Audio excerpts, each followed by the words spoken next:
bakunzi bakumbizi TV mukaba kandi n'abakunzi b'ikiganiro twigishanya amategeko atugenga, turabaramukije aho muri hose kandi tubipfuriza kugira amagara meza, amahoro n'imigisha mu byo mukora byose. Uko rero benshi bamaze kubimenyera, rimwe mu ndwi ishyirahamwe umunyamategeko atagira imbibe ryama ribashyikiriza ikigwa kibamenyesha amategeko atugenga. Rero uyu munsi twabateguriye ikigwa kijanye n'ingene umuntu yitwara muri sentare canke ingene umuntu yitura sentare mu manza z'amatati. Turabasavye rero mukurikirane kino kigwa kugera giheze. Imbere rero yuko twinjira mu kigwa nyezina, nagomba ndababwire ko mu kigwa cy'uyu munsi twifashisha ibwirizwa inimero 1/27 ryo kuwa 28 Kigarama umwaka w'ibihumbi 2023 risubiramwo igitabo c'amategeko yerekeye ingene imanza z'amatati ziburanishwa, zicibwa n'ingene zikurikizwa. Kuko ibyo twigisha byose haba hari ibwirizwa canke ribitegekanya. Mu nkundire rero iryo bwirizwa mpejeje kuvuga murifate nkama, kuko sinza kuguma ndarisubiramwo, ndaza kuvuga nti ingingo kanaka y'ibwirizwa ntahejeje kuvuga. Twinjire rero mu kigwa nyezina. Mu gutangura twibaze bino bibazo bikurikira: mbega umuntu uwo ari we wese ararekuriwe kwitura sentare? Mbega umuntu arekuriwe kwitura sentare asabwa iki canke abigenza gute mu kuyitura? Inyishu y'ikibazo ca mbere tuyisanga mu ngingo ya 28 ryabwirizwa mpejeje kuvuga aho hejuru. Iyo ngingo rero ivuga ko ukwitura sentare birekuriwe abo bose bafise inyungu baharanira zemewe n'amategeko. Ubwo burenganzira bwemerewe gusa abantu bafise ubushobozi bwo guseruka mu butungane kandi bavyemerewe n'amategeko kugira bashikirize ibirego canke biregure. Muri iyo ngingo rero duhejeje kuvuga ya 80 dushobora gukuramwo ibintu bitatu nyamukuru. Ubwa mbere, uwitura sentare ategerezwa kuba afise inyungu ariko araharanira. Aha notanga nk'akarorero nk'abantu babiri bavukana bafise itongo bataragabura. Umuntu wo hanze ataco apfana nabo bavukana ntashobora kwitura sentare asaba ko abo bavukana bogabura itongo, kuko abo bavukana bagabuye iryo tongo canke ntibarigabure we nta nyungu abironkamwo kandi nta n'uruhombo abigiramo. Rero umuntu ashobora guca aza gusaba ubugabure bw'itongo ni umwe muri abo bavukana, kuko wewe abafise inyungu ariko araharanira. Ubwa kabiri, uwitura sentare ategereza kuba afise ubushobozi bwo kurenguka muri sentare, kuko hariho abantu amategeko ategekanya ko batarekuriwe gukora ibikorwa kanaka. Aha twovuga nk'abana.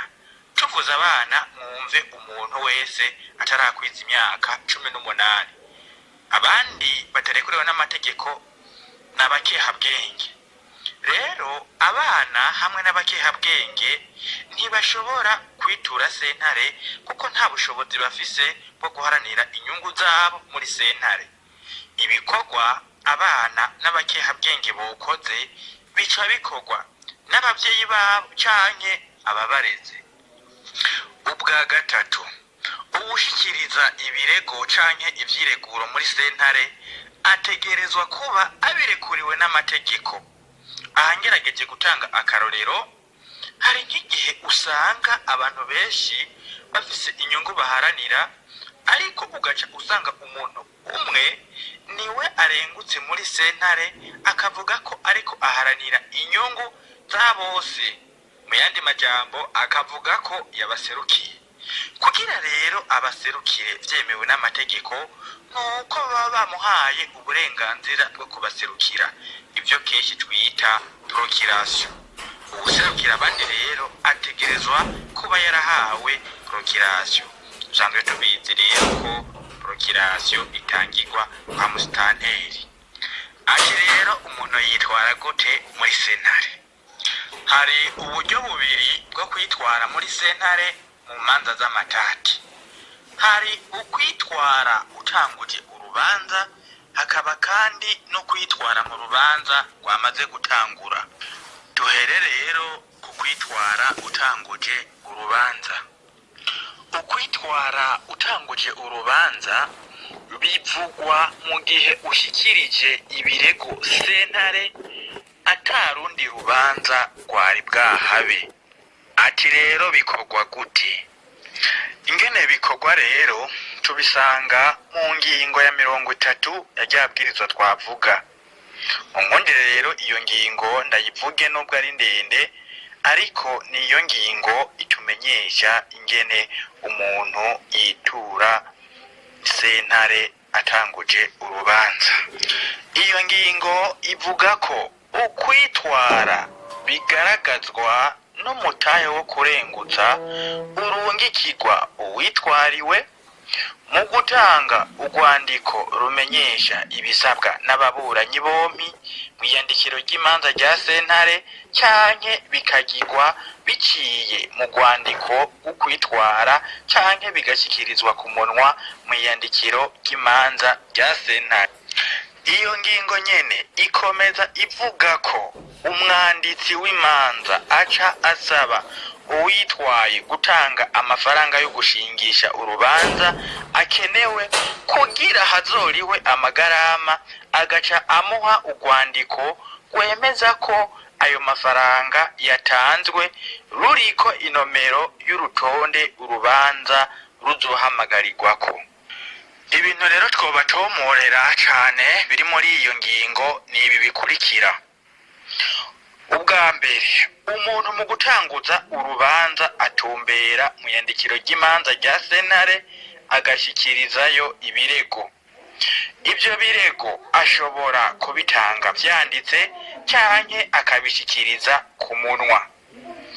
Ariko rero uburyo bukunzwe gukoreshwa muri sentare nubwo gushikiriza ibirego vyanditse.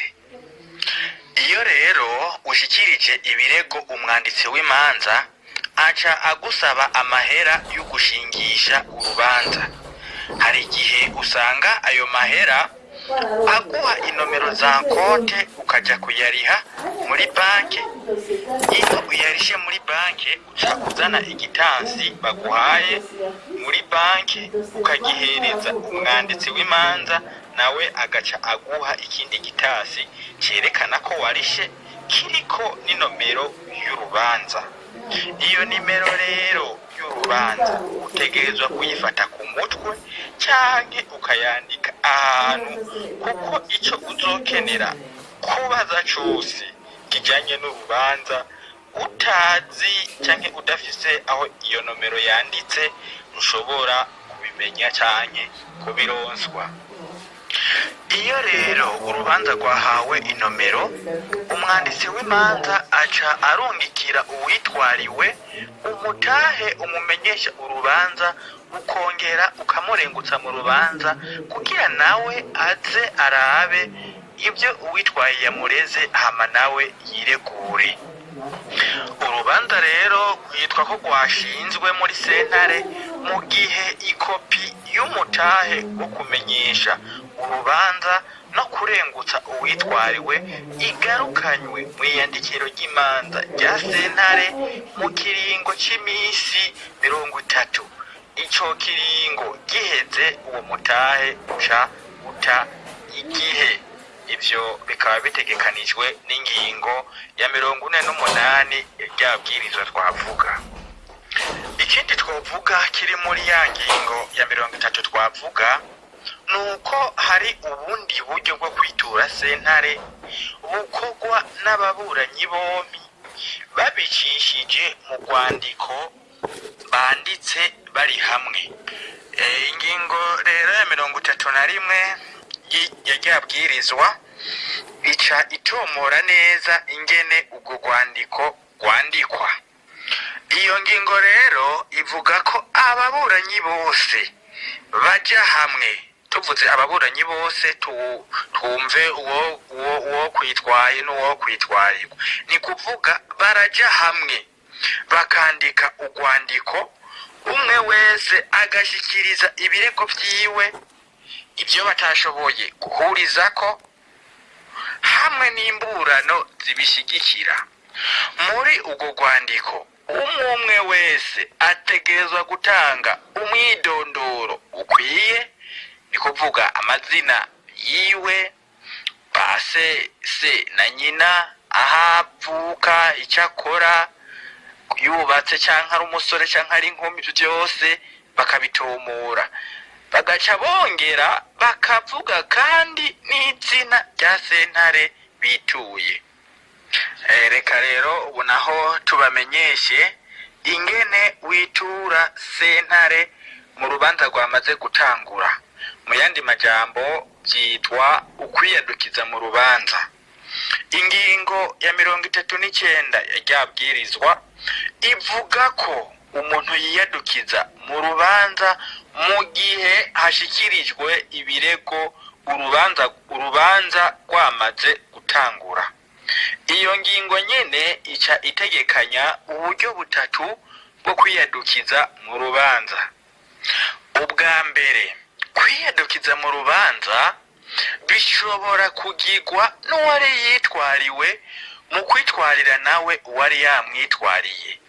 Ibi birashika, hari igihe umuntu usanga yakwitwariye ariko wewe ubyihweje neza ugasanga ahubwo niwe wari kumwitwarira. Muri ico gihe uca umwitwarira nawe muri urwo rubanza nyene. Ubwa kabiri, mu rubanza rwamaze gutangura, umwe mu baburanyi arashobora kongera ko ibirego ku byo yari yashikirije ubwa mbere. Icyo twomenya rero nuko ibirego byo kwitwarira uwari yakwitwariye hamwe n'ibirego vyiyongera ku byo umuburanyi yari yashikirije ubwa mbere kugira vyemegwe. Ingingo ya 47 y'abwirizwa twavuga ivuga ko ibyo birego bitegerezwa kuba bifitaniye isano riboneka n'ibyari byashyikirijwe ubwa mbere. Byumvikana rero ko udashobora kuzana canke udashobora kwiyadukiza mu rubanza rwamaze gutangura uzanye ibirego bidafitaniye isano ni byari bisanzwe biri mu rubanza. Ubwa gatatu, ukwiyadukiza mu rubanza bishobora kugirwa n'uwundi muntu atari mu baburanyi. Ibyo bica byitwa ukwinjira mu rubanza. Iyo umuntu yinjiye mu rubanza rwamaze gutangura, ingingo ya 42 y'abwirizwa ivuga ko uwo yinjiye mu rubanza aca aba umuburanyi muri urwo rubanza. Nivyo hari igihe bishika ugasanga abantu barituye sentare kubw'amatati kanaka, ariko nawe ugasanga muri urwo rubanza batanguje nawe urarufisemwo inyungu. Rero kugira uharanire inyungu zawe uca winjira mu rubanza. Hari n'igihe sentare ibona ko bikenewe ko hari umuntu yinjizwa mu rubanza. Muri ico gihe sentare ica imutumako ikamwinjiza mu rubanza.